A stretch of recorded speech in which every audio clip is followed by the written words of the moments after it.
മോളെ നമ്മളിവിടെ ചർച്ച ചെയ്യായിരുന്നു നിതിൻ രാജിന് സംഭവിച്ച കാര്യങ്ങളൊക്കെ. മോളുടെ ഒരു അഭിപ്രായത്തിലേ ഈ എപ്പോഴെങ്കിലും നിതിൻ രാജ് നിങ്ങളോട് പറഞ്ഞിട്ടുണ്ടോ ഇത്തരം ബുദ്ധിമുട്ടുകൾ അനുഭവപ്പെടുന്നുണ്ടെന്ന്?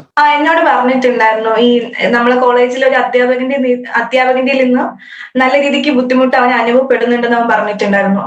മോളുടെ ഒരു അഭിപ്രായത്തിൽ ആ കോളേജിൽ ഈ നിതിൻ രാജ് നേരിട്ട ഏറ്റവും വലിയ പ്രശ്നം എന്തായിരുന്നു?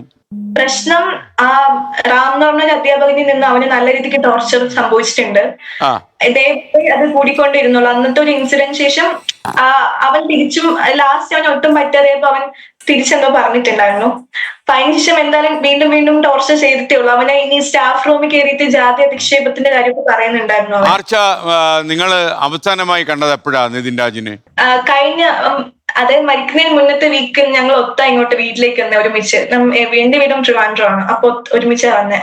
ഈ നിതിൻ രാജിനെ പോലെ ജാതീയമായ അപമാനവും അതേപോലുള്ള പ്രതികരണങ്ങളും പെരുമാറ്റങ്ങളും ഈ അധ്യാപകരിൽ നിങ്ങളും നേരിട്ടിട്ടുണ്ടോ? നിങ്ങളുടെ കൂട്ടുകാരികളോ അങ്ങനെ ആരെങ്കിലും? ഉണ്ട്.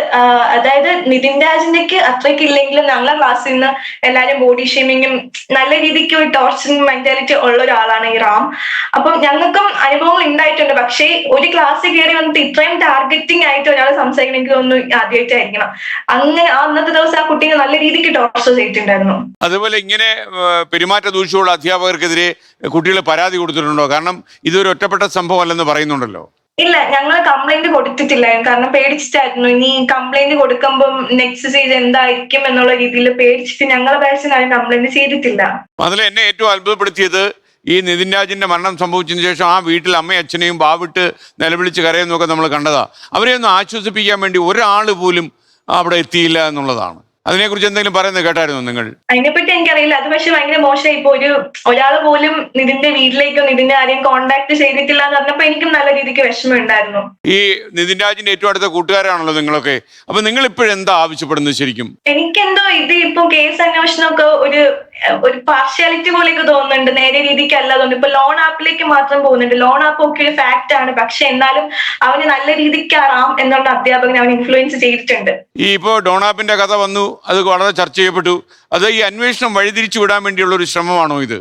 പിന്നെ പിന്നിൽ എന്തെങ്കിലും കലാപരിപാടി ഉണ്ടോ? അങ്ങനെ തോന്നുന്നുണ്ട്. അന്നത്തെ ദിവസം ഈ റാമിനെ പുറത്ത് നമ്മളെ ഓഫീസിനെ സൈഡിൽ വെച്ച് കണ്ടിട്ടുള്ള ആൾക്കാരും ഉണ്ട്. അതായത് ആ ഓഫീസിനകത്ത് അകത്ത് കയറിയിട്ട് ഉണ്ടായില്ലായിരിക്കാം. പക്ഷെ ആ പുള്ളി പുറത്ത് തന്നെ ഉണ്ടായിരുന്നു ആ സമയത്ത്. ശരിക്കും ഈ നിതിൻ രാജ് പ്രിൻസിപ്പലിന്റെ മുറിയിൽ നിന്ന് ഇറങ്ങിയതിന് ശേഷം പിന്നെ ആരോടെങ്കിലും സംസാരിച്ചായിട്ട് അറിയാമോ? ഇല്ല, അങ്ങനെ സംസാരിച്ചിട്ട് എനിക്ക് അറിയില്ല. പക്ഷെ ഞാൻ പോകുന്നത് കണ്ടിട്ടുണ്ടായിരുന്നു കുട്ടികൾ 2-3 പേര്. ഓക്കെ, നിതിൻ രാജിന്റെ സഹോദരി ഇവിടെ ഉണ്ട്. സഹോദരി പറയായിരുന്നു. അപ്പൊ എന്തായാലും അന്വേഷണം കൂടുതൽ നടക്കട്ടെ മോളെ. മോൾക്ക് മറ്റെന്തെങ്കിലും പറയാനുണ്ടോ? ഇല്ല, എനിക്കും ഈ അന്വേഷണത്തിൽ തൃപ്തി ആയിട്ട് തോന്നുന്നില്ല. ഇപ്പം ബാക്കിയുള്ള വിഷ്വൽസും നമുക്ക് കിട്ടിയിട്ടില്ല. അവൻ ഓഫീസിലേക്ക് വിളിച്ചതും റാം സാർ തന്നെയാണ് അവനെ. റാം പോയി നിതിനെ വിളിച്ചിട്ട് വരൂ എന്നൊരു കുട്ടിയെ പറഞ്ഞ് വിട്ടിട്ടുണ്ടായിരുന്നു. ആ സംഭവം നടക്കുമ്പം അതായത് അകത്ത് ഓഫീസിൽ എന്താണോ നടക്കുന്നത് ആ പുറത്ത് ആ റാം ഉണ്ടായിരുന്നു. അപ്പം ഇനി അവിടെ എന്തെങ്കിലും നടന്നിട്ടൊന്നും അറിയാൻ വയ്യ. അതിനെപ്പറ്റി എനിക്കറിയില്ല. എങ്കിലും നല്ല രീതിക്ക് ഇൻഫ്ലുവൻസ് ചെയ്തിട്ടുണ്ട് അവന്റെ സൂയിസൈഡില്. ആർച്ചയ്ക്ക് നീതിയോട് എന്തെങ്കിലും പറയാനുണ്ടോ? സഹോദരിയോട്? സഹോദരി കേട്ടോണ്ടിരിക്കുക പറയുന്നതൊക്കെ. ഇല്ല, എനിക്ക് ചേച്ചിയായിട്ട് ഞങ്ങൾ എല്ലാവരും കൂടെ ഉണ്ട്. അവന് നീതി കിട്ടാൻ വേണ്ടി തന്നെയാണ് ഞങ്ങൾ നിൽക്കുന്നത്. അത് മാത്രമേ എനിക്ക് പറയാനുള്ളൂ. നികിത എന്ത് പറയുന്നു ആർച്ചയോട്? എല്ലാവരും കൂടെ നിന്നാൽ മാത്രമേ അവന് നീതി കിട്ടത്തുള്ളൂ. കാര്യം ഇത് എന്താണെന്ന് നിങ്ങളും കൂടെ ശ്രമിച്ച് നിങ്ങൾ എന്താണെന്നുള്ളത് നിങ്ങളും കൂടെ അത് അറിയണം. അവിടെ എന്ത് നടന്നു? ഓഫീസിൽ നിന്ന് ഇറങ്ങുന്നത് നിങ്ങളുടെ ക്ലാസ്സിലൊരു പയ്യൻ കണ്ടായിരുന്നു. അത് ഇന്നലെ എൻ്റെ അടുത്ത് പറഞ്ഞ പേര് ഞാൻ ഇവിടെ പറയുന്നില്ല, ചോദിച്ചു നോക്കിയാൽ മതി. അപ്പൊ അവൻ പറഞ്ഞെന്ന് പറഞ്ഞാൽ പള്ളിയിലേക്ക് പോകാൻ ഞാൻ ഇറങ്ങിയതാണ് ചേച്ചി. അപ്പോഴും നിതിന്റെ ഭാഗത്ത് നിന്ന് എനിക്ക് വിഷമമായിട്ടൊന്നും തോന്നിയിട്ടില്ല. അവനോട് സംസാരിച്ചപ്പോൾ കുറച്ച് ധൃതി ഉള്ളത് പോലെ ഫീൽ ചെയ്തു. വേറെ ഒന്നും എനിക്ക് അങ്ങനെ എന്തെങ്കിലും ഉണ്ടെങ്കിൽ ഞാൻ അപ്പോഴും എൻ്റെ കൂടെ പോകുമായിരുന്നു എന്നാണ് അവൻ പറഞ്ഞത്. അതിനുശേഷം റാം അവിടെ ഉണ്ടായിരുന്നു. ഞങ്ങൾക്ക് ഇതുവരെ എന്താണ് അവിടെ നടന്നതെന്ന് കറക്റ്റ് ഇന്നും അറിയത്തില്ല. ഞങ്ങൾ ഈ മീഡിയ വിളിച്ചത് ഓഫീസിലേക്ക് വരാൻ വേണ്ടി വിളിച്ചത് റാം തന്നെയാണ്. ആ സംഭവം നടക്കുമ്പോൾ എന്തായാലും റാം പുറത്തുണ്ടായിരുന്നു. അത് കണ്ട കുട്ടികളുണ്ട്.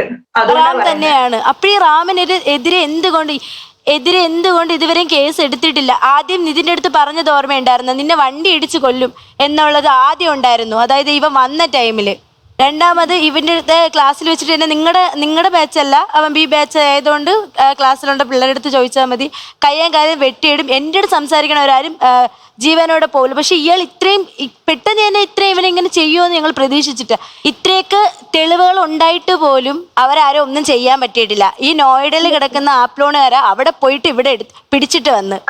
അതെ, അതാ ഞങ്ങൾക്കും ഇത്.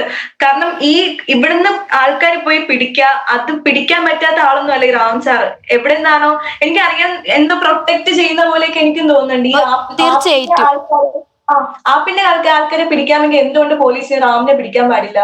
എടാ നിങ്ങളൊക്കെ സേഫ് ആയിട്ട് തന്നെ ഇരിക്കണം. കാര്യം ഇനി ഈ പറയുന്ന എനിക്ക് പോലും ഇപ്പം ഇതാണ് കാര്യം.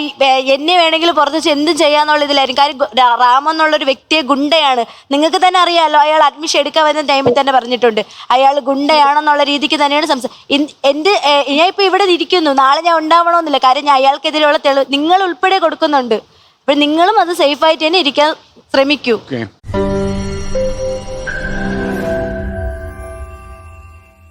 ലോകത്തെവിടെയായാലും ഏത് സമയത്തും 24 വാർത്തകളും ഓഗ്മെന്റഡ് റിയാലിറ്റി പാക്കേജുകളും എക്സ്പ്ലെയിനറുകളും വിശദമായി കാണാൻ ഞങ്ങളുടെ യൂട്യൂബ് ചാനൽ നിങ്ങൾക്ക് സബ്സ്ക്രൈബ് ചെയ്യാം.